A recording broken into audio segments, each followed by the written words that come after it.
So you're on the wait list or you've been deferred to some of your top choice colleges. Well, don't worry. I'll be walking you through how to make your letter of continued interest even better.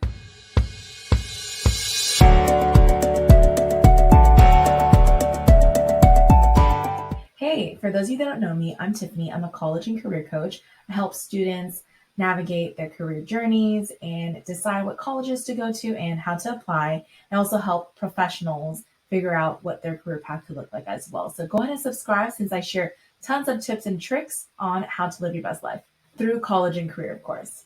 All right, so let's talk about letters of continued interest. If you haven't watched my previous video, I walked through the fundamentals of how to write a standout letter of continued interest with different templates as well. So go ahead and click on the link in order to learn more there. For those of you that already watched that and are starting to write your first draft, I'll be going over how to proofread and make your letter of continued interest letter even better. I'll be proofreading live my students' first draft for the LOCI, and this will be for MIT. Let's dig right in. All right, here we go. So she wrote, "Hello, Stuart and admissions officers. This is great so far." She has addressed the admissions team, and everyone should be doing that specifically. "I hope you're doing well. I want to thank you for taking the time to reevaluate my application and reiterate my absolute excitement and commitment to becoming a Beaver." Great. Once again, very specific and thanking for their time, as well as reassuring that this school is for them. "With MIT being my top choice, I would immediately accept your admissions offer with great excitement if given the opportunity." I also want to pause here that this letter has a maximum word count of 250, so this student is sticking within that word count limit. "Since my application submission, I have coded a website for my mom's daycare business using concepts I learned from YouTube. In addition to challenging myself, the project helped me explore my creativity by designing my own layout." This student is following that 3 example format, and I can already see that right here, which is very easy to follow. So just to give you some context, this student is declaring as computer science, which is a highly competitive major. And since they are applying for a tech-related major, they're highlighting their tech-related activities up front, which is great. My feedback here is that, great, you coded these concepts, but what is the value add? What are some of the results? I see that this is an addition to challenging themselves and helping them to get more creative, but I want to see what were the outputs. What were the outputs and value add? Any metrics or data to back up your impact? So that is my feedback for the student. On top of that, the student said it was a website, so you need to have some proof here.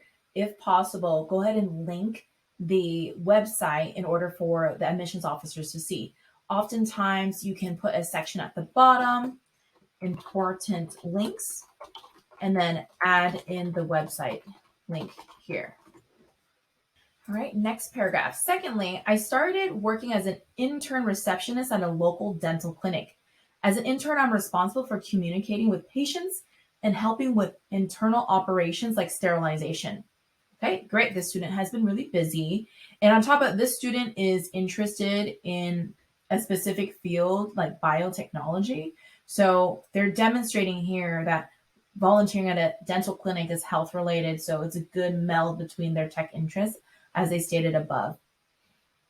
My feedback here is, what type of skill sets is the student learning from this?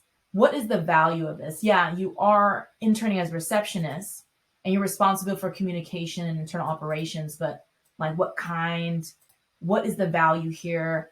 The goal of the admissions officers is to see if this student is continuing to up level themselves while they've already submitted their application. So I would log my comments here to give the student a reminder, what is the value or benefit of you interning here? Example, if it was communication that you learned, detail why that's important in the medical/tech field. as your desired career path.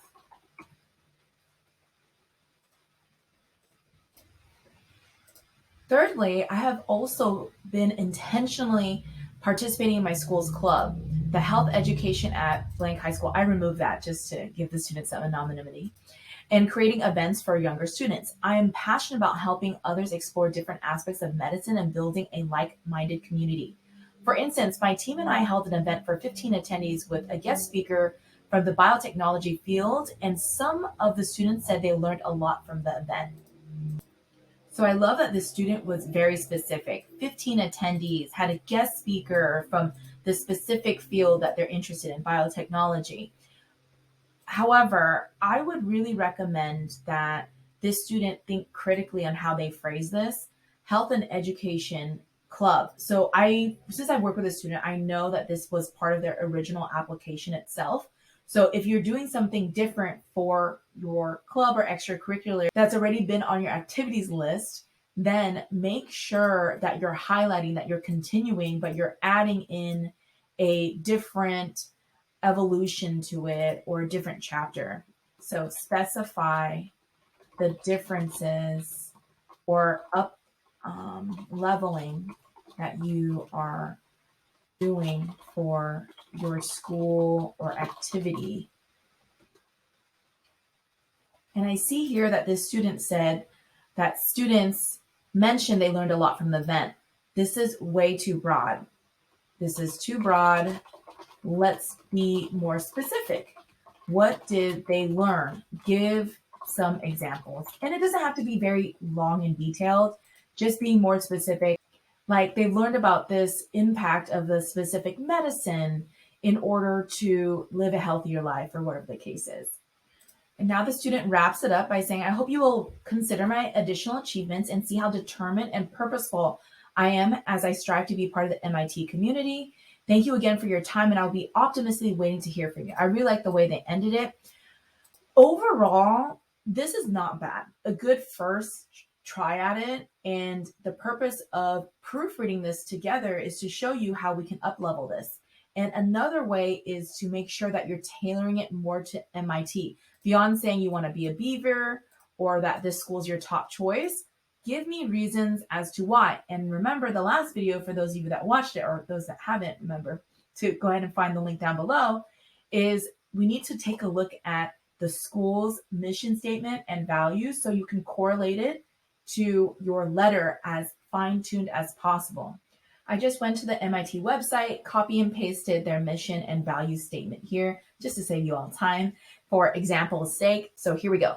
Mission statement. And I also bolded the keywords. Their mission is to advance knowledge and educate students in science, technology, and other areas of scholarship. Check. The students already mentioned about science and technology. Institute is committed to generating, disseminating, and preserving knowledge and to working with others to bring the knowledge to bear on the world's great challenge. So working with others, they have mentioned that they worked at their school's club activity as well as working in the dental clinic. So this student meets that. Bearing the world's greatest challenges.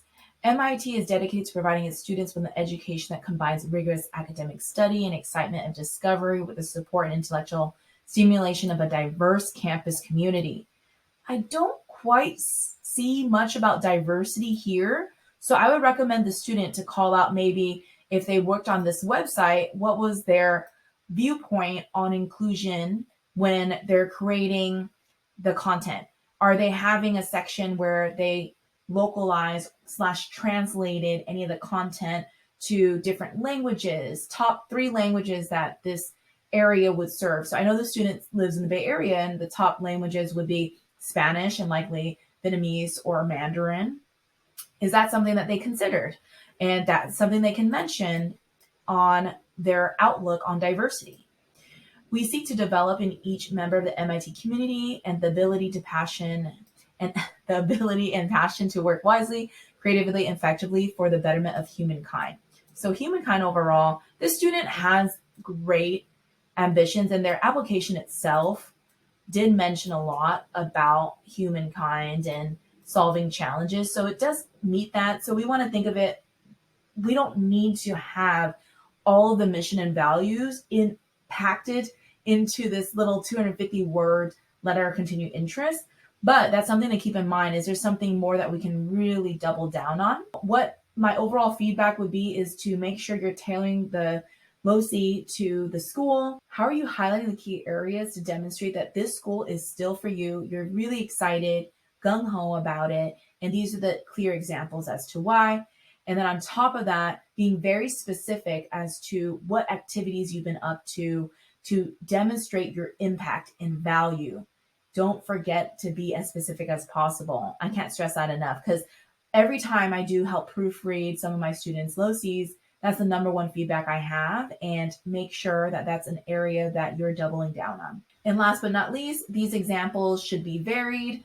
If you're bringing up 3 different things, if your major is tech, for instance, it should be maybe 1 example, max 2, and then having a variety of other areas that you're helping with, maybe the community, look back at the mission and values of the school to make sure they're pretty much aligned. All right, folks, feel free to reach out to me if you need any help. Remember, some templates are down below. Watch other videos that might be helpful to you. I know right now it can be a very nerve-wracking time, but as I always say, what matters most is how hard you work and what you achieve in college and beyond, not necessarily the school that you go to. So if it turns out that you don't get into one of your top choice schools, there's plenty of great options out there. All right.